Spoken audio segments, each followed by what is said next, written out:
Simply Trade professionals. Wow, we have Andy here and Lalo. We're gonna go into 3 articles. I actually think they're very fun articles. This might be our best episode yet because the things happening in the world have just been going crazy, I guess. And so Lalo found mostly these articles. And they're fun. So let's get straight into it. Let's make it a quick one, informative one, and have fun.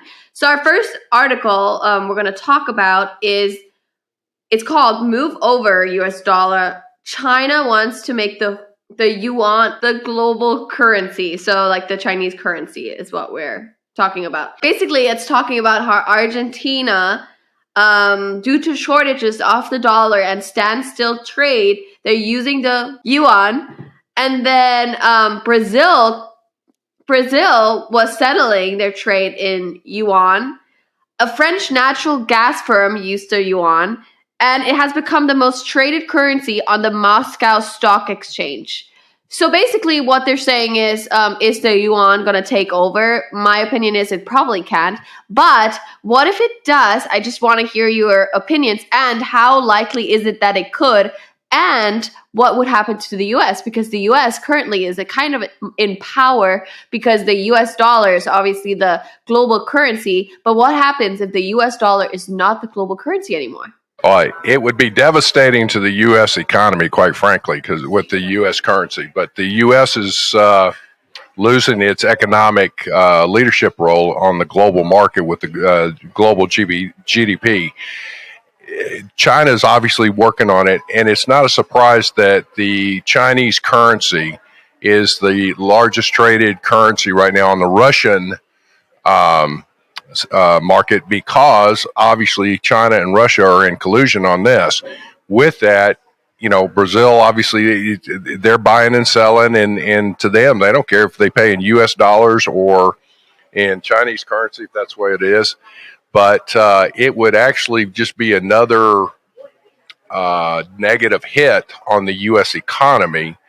But we have been the global currency for what I believe it's the last 80 years, if I'm not mistaken. And it definitely would hurt our economy. It would, and I think as far as the trade is concerned, the problem that I see with this is, and throwing a trade spin on it, is the sanctions against like countries like Russia or other countries that have the U.S.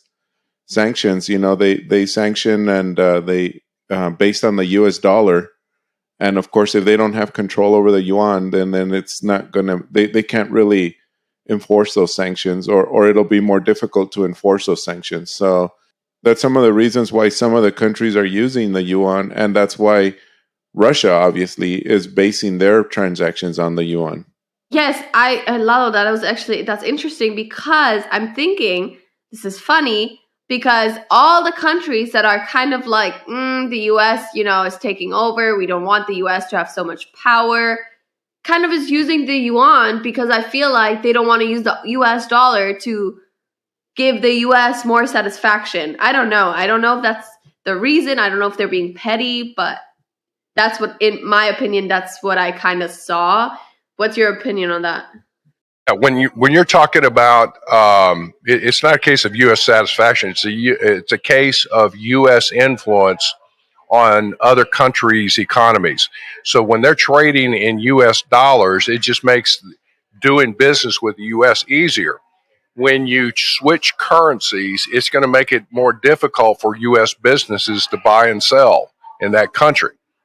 And also with the banking regulations and all that, we're trading obviously in our banks with U.S. dollars. If they switch to the Chinese currency and all of that, and there are countries on the sanctions, just like Lala was saying, it's going to make it more difficult. So this is one where, what do people do about it?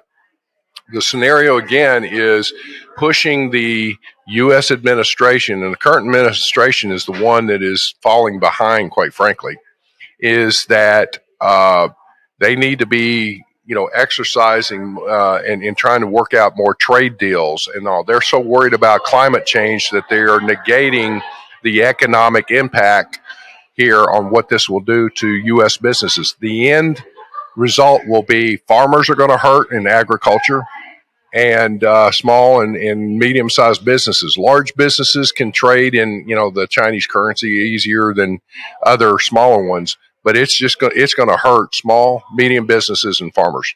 Well, let's hope that it doesn't happen. Obviously, they don't think that it is happening anytime soon, or there's no outlook that it would even happen. But all these little things that are happening around just have becoming a little bit more significant. So I guess that's why this article was brought out, and it was pretty interesting to hear, and it is something to think about. Attention all trade geeks. The G-Tech conference is coming to Oklahoma City, and you won't want to miss it.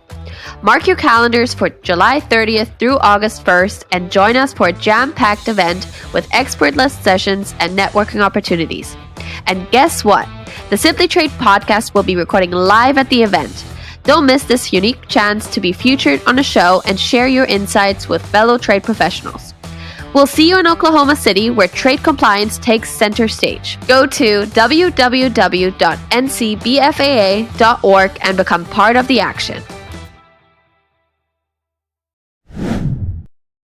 Our second article is a great one, and I loved it because obviously I'm in Europe right now, and I think Europe always has great laws towards climate change, that's my opinion at least.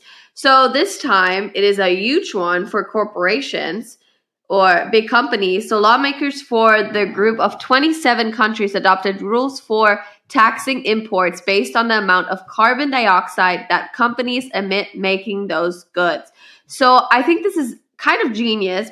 People obviously might disagree, and I might be biased because I am obviously European. But we need to take care of our planet because obviously it's the only one we have. And I think the best way is to start with big corporations, as they have a significant impact on our, what climate, I guess, or what they emit to the world.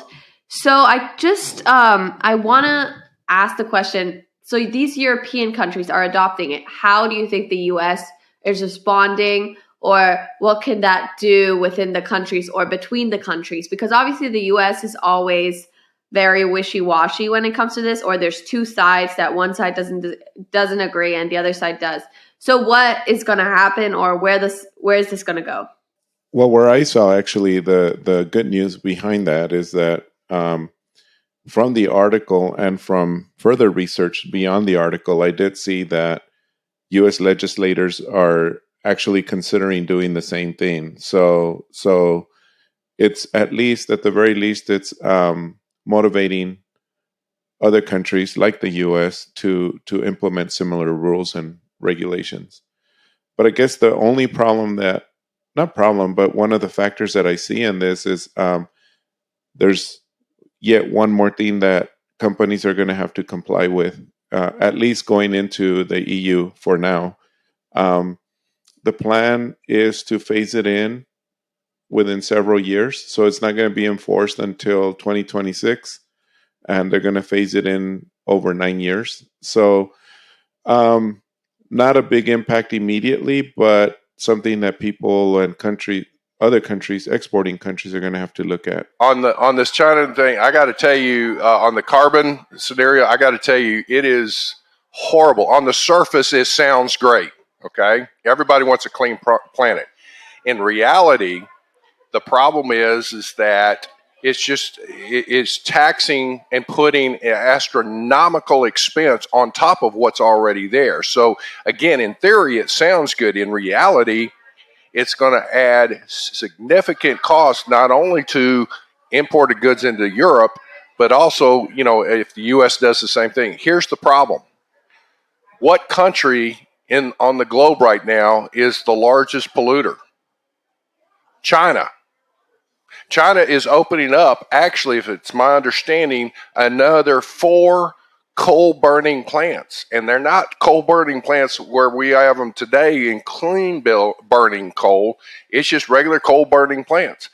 Nobody's touching this stuff, and yet they're going to tax U.S. and European international transactions, and along with Canadian and everybody else. So again, on the surface, it sounds good. In reality, it's levying more expense on those of us in the civilized world that it's going to make it even worse. So I would just tell you, it ought to be stopped at all costs, because it sounds good. In reality, it's just another thing that's going to drive us up and drive up in inflation to an astronomical level.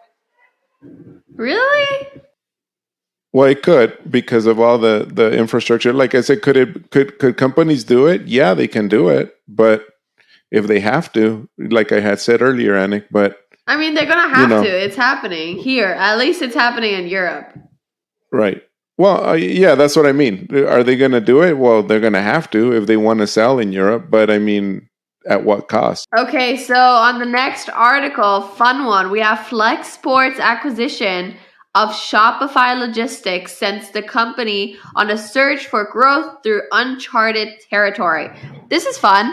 A big deal for Flexport, and it seems to have loads of future deals coming with it, as they're talking how it could go hand in hand with Amazon. I want to talk about the process a little. Like, is this a general process that they acquired, or will it upscale them in the industry? Like, is this something that's already out there that they're acquired?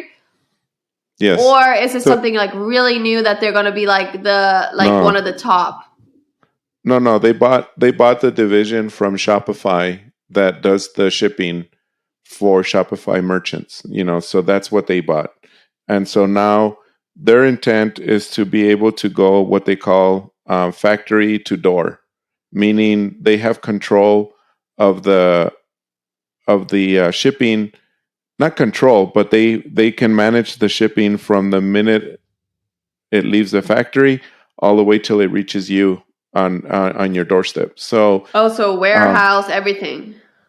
So yeah, it is a big deal. It's a big deal for e-commerce merchants, because they know now that they have better control, or well, actually, they will know that dealing with one company and everything. I mean, it could also obviously have a lot of problems, because Flexport does not really physically manage all of this. They do partnerships with many, many companies, because they don't really own the transportation, like the trucks and the ships and the airplanes and all that. They just subcontract it out to other people. But anyway, but yeah, it is big news, and it is what they call a disruptor in the logistics industry. So and also, what do you think about Dave Clark? Yeah, he's been actually CEO for a long time, for a while. He's been doing a lot of things. He's been trying to. We're gonna try to get people from Flexport on the show. In fact, I started contacting them now, and they're more than glad to come on. And whether they're going to talk about this or not, I don't know how top level or any of this is. And not only talking about what they're doing and how they're doing it, but like, how is this affecting their industry, or their company, like inside, and how is it affecting their customers? Like, I just want to know all of it. So that would be great if we could get them on the podcast, get some details. Flexport's a good company, so they this isn't when you're doing an acquisition like this, it's not like, well, let's kind of try it and see what happens. They've got a game plan, and Flexport has been somewhat. I like how you put that, Lalo. That they've been considered a little bit of a disruptor. There's some good folks over at Flexport. I really do, and we've talked to some folks. There's some good friends in there too. So I'm hoping that they will come on and talk about what's going on with Flexport, but also then some of the other things there that they're planning with this Shopify. In theory, I mean, if you look at it, you have something similar with, again, you got the Amazon, Walmart has some things in there and all that. You've got the eBay type scenario in this. It's just the Shopify with the Flexport expertise. It ought to be interesting to see if they actually streamline some supply chains in this whole deal. I do have a fun fact. Actually, I'm going to Switzerland hopefully in 3 weeks, 4 weeks. And there's a fact, because Switzerland is the world's largest exporter of chocolate, sending out over 8 billion worth of chocolate every year. First of all, I love chocolate, and there's nothing better than European chocolate. I just have to say that. Thank you so much for listening. Again, like, subscribe, listen to our videos, listen to our podcast anywhere on any streaming platform. We value your opinion, so please message us on LinkedIn, message us, email us, whatever you want to do. And that's about it. We'll see you again next week. So have a great weekend. Simply Trade is not a law firm or an advisor. The topics and discussions conducted by Simply Trade hosts and guests should not be considered and is not intended to substitute legal advice. You should seek appropriate counsel for your own situations. These conversations and information are directed towards listeners in the United States for informational, educational, and entertainment purposes only and should not be substituted for legal advice. No listener or viewer of this podcast should act or refrain from acting on the basis of information on this podcast without first seeking legal advice from counsel. Information on this podcast may not be up to date depending on the time of publishing and the time of viewership. The content of this posting is provided as is. No representations are made that the content is error-free. The views expressed in or through this podcast are those of the individual speakers, not those of their respective employers or Global Training Center as a whole. All liability with respect to actions taken or not taken based on the contents of this podcast are hereby expressly disclaimed.